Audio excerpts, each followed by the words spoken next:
All right, we're about to pull back the curtain on one of the biggest illusions out there right now. This idea that the machines we talk to every single day actually understand our language. Here's the spoiler. They can't. Not a single word. And we're going to figure out exactly how the trick works.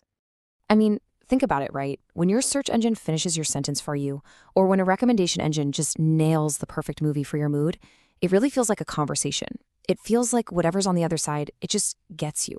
This is so normal for us now, so seamless, that we don't even think about it. But that feeling, that's the heart of the illusion. From the simplest little script to the most powerful AI you can think of, no computer in the world understands language the way you and I do. It doesn't know what love feels like. It doesn't have a mental picture of a cat.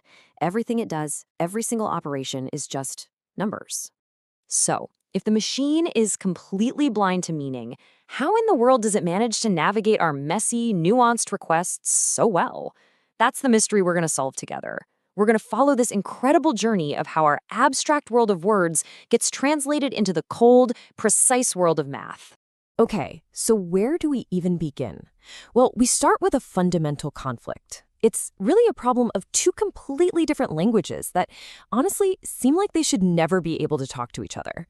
See, for us, language is symbolic. The word apple, it's not just letters. It brings up images, tastes, maybe even memories of apple picking. But for a computer, it's just a sequence of characters. It has no natural mathematical relationship to the word orange or justice or anything else.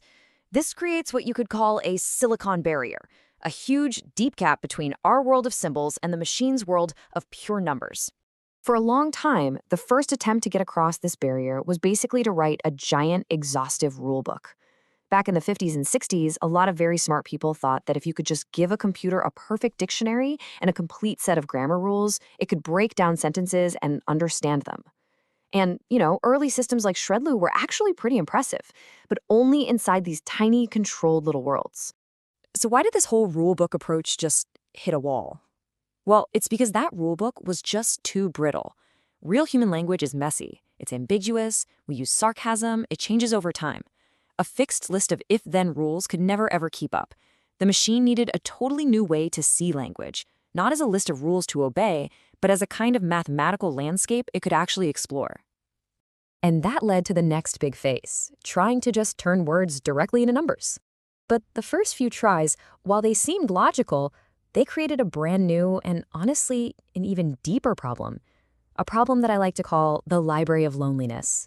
So the most obvious first idea was, okay, let's just assign a unique number to every single word in the dictionary. Apple becomes 1, banana is 2, cat is 3, and so on. Super simple, right? It's clean and it gives the computer the numbers it needs to work with. But can you already see the problem here?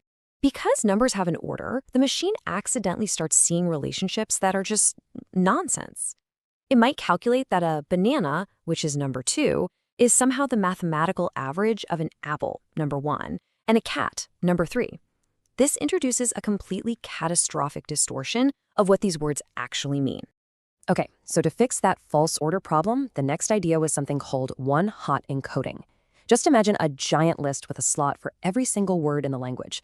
Let's say 50,000 slots. The word cat would just be a list of 49,999 zeros and one single one in its own special slot. Now this is brilliant because it solves the order problem. Every word is now its own independent thing. But it creates a huge empty void. And this is the crucial point. In this system, every single word is mathematically the exact same distance from every other word. The list of numbers for dog is no more similar to the list for wolf than it is to the list for toaster. It's like a library where every single book is on its own isolated shelf, in its own universe, with absolutely no connections to any other book.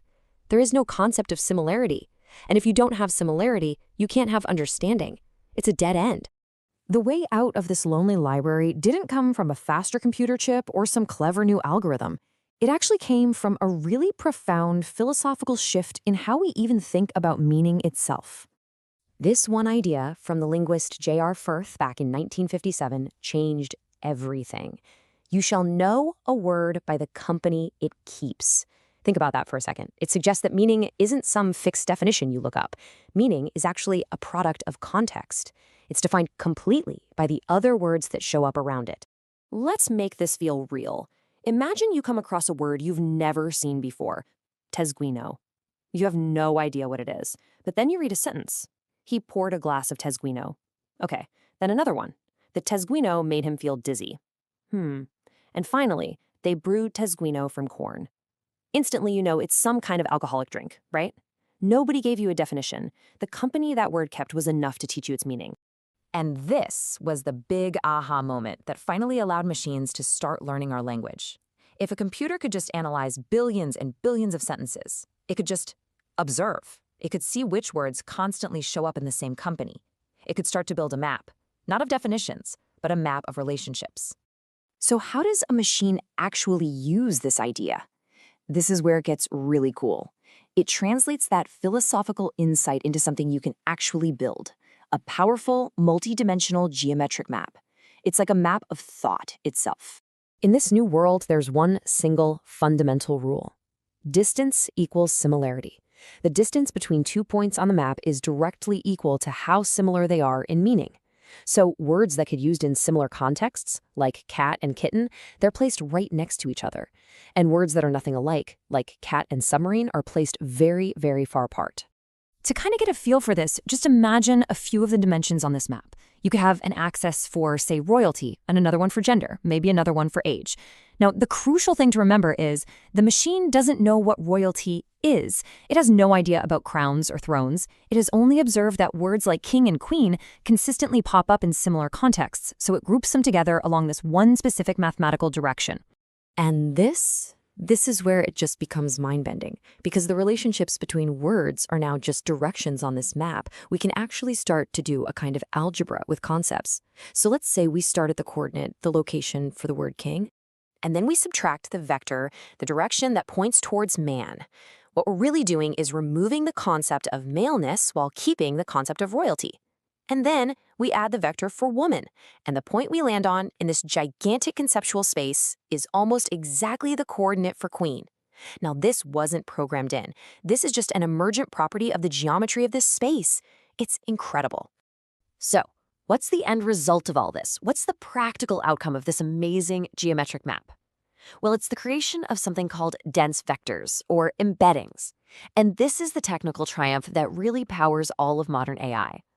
Remember those old, lonely, one-hot vectors from before, mostly just empty space? An embedding is the complete opposite. It's a dense, compact list of numbers, maybe just 300 of them. But in this list, meaning is distributed across all of them. The first number might capture a tiny bit of fruitness, the second a little bit of roundness, the third a bit of color.